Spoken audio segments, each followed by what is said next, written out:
Kepala Kantor Kementerian Agama Kabupaten Aceh Utara, Dr. Andes Haji Mayusri membuka secara resmi kegiatan penguatan moderasi beragama bagi penyuluh agama Islam Kabupaten Aceh Utara. Kegiatan yang berlangsung di Aula PLHUT Kan Kemenak setempat dipandu oleh moderator Kasubag Tata Usaha Kan Kemenak Aceh Utara, Dr. Andes Haji Jamaluddin MPD. Haji Mayusri mengatakan bahwa peran penyuluh agama Islam memiliki peran strategis dalam memperkuat kehidupan beragama.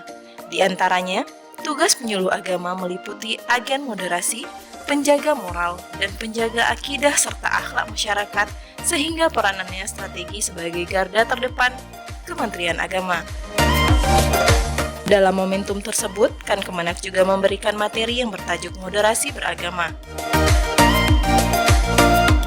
Moderasi beragama sendiri merupakan cara pandang kita dalam beragama secara moderat, yakni memahami dan mengamalkan ajaran agama dengan tidak berlebihan atau ekstrim, baik itu kanan maupun kiri.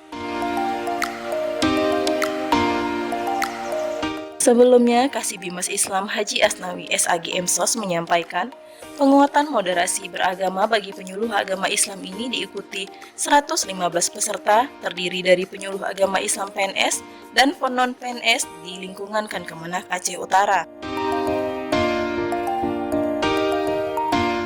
Selain itu, Haji Asnawi menyampaikan bahwa kegiatan ini juga terbagi dua angkatan. Angkatan kedua direncanakan Oktober mendatang. Ia mengharapkan para penyuluh dituntut untuk profesional dalam melaksanakan tugas kepenyuluhan, menyampaikan misi keagamaan dan misi pembangunan.